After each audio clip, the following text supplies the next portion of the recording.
The Book of the Prophet Nahum.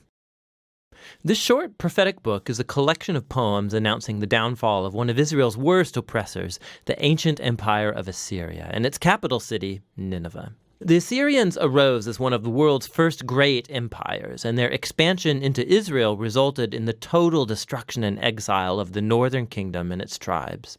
The Assyrian armies were violent and destructive on a scale that the world had never seen before, and so Israel and its neighbors were awaiting the downfall of Assyria, which eventually came in the year 612 BC. The Babylonians rose up and began a rebellion that overtook Nineveh and brought down the Assyrian Empire.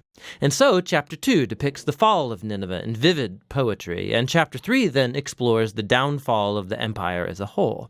But this book isn't just an angry tirade against Israel's enemies. The introductory chapter shows us that there is way, way more going on here. The book opens with an incomplete alphabet poem that begins by describing a powerful appearance of God's glory. It's very similar to how the previous book, Micah, began and how the next book, Habakkuk, is going to conclude. And it's God, the all-powerful creator, coming to confront the nations and bring his justice on their evil. And the poem opens by quoting from the famous line of God's self-description after the golden calf incident in the book of Exodus chapter 34. The Lord is slow to anger. He's great in power. He won't leave evil unpunished. And so the rest of the poem goes back and forth, contrasting the fate of the arrogant, violent nations with the fate of God's faithful remnant. When God brings down all the arrogant empires, he will provide refuge for those who humble themselves before him. Now, here's what's really interesting, is that you thought this book was only about Assyria, but Nahum actually nowhere mentions Nineveh or Assyria in chapter 1. And when he describes the downfall of the bad guys, he uses Isaiah's language about the fall of Babylon, which happened much later in history. And not only that, Nahum also describes the downfall of the bad guys as good news for the remnant of God's people. It's a direct allusion to Isaiah's good news about the downfall of Babylon. And so all these little details from chapter 1, they come together to make a key point. For Nahum, the fall of Nineveh is being presented as an example, as an image of how God is at work in history in every age, how he won't allow the arrogant or violent empires of our world to endure forever. And so the message of Nahum is actually very similar to that of Daniel.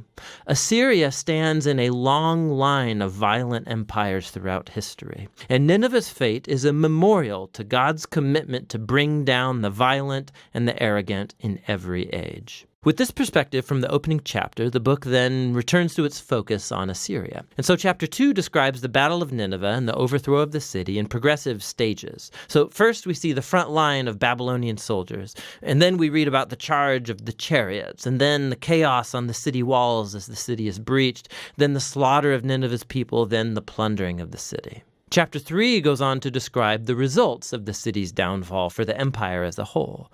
So Nahum begins by announcing a woe upon the city whose kings built it with the blood of the innocent. It's an image of how injustice was built into the very system that made Assyria so successful. But their violence has sown the seeds of their own destruction, and so Assyria will fall before Babylon. The book concludes with a taunt against the fallen king of Assyria. He's stricken with a fatal wound, and from among all the nations that he once oppressed, no one comes to help him. Rather, they sing and celebrate his destruction. And that's how the book ends. Now, this is a gloomy book, but it's important to see how Nahum's message addresses the tragic and perpetual cycles of human violence and oppression in every age. Human history is filled with tribes and nations elevating themselves and using violence to take what they want, resulting in the death of the innocent. And the book of Nahum uses Assyria and Babylon as examples to tell us that God is grieved and that he cares about the death of the innocent, and that his goodness and his justice compel him to orchestrate the downfall of oppressive nations. And God's judgment on evil is good news, unless, of course, you happen to be Assyria. Which brings us all the way back to the conclusion of that opening poem in chapter 1, which tells us that the Lord is good and a refuge in the day of distress. He cares for those who take refuge in him. And so the little book of Nahum invites every reader to humble themselves before God's justice and to trust that in his time he will bring down the oppressors of every time and place. And that's what the book of Nahum is all about.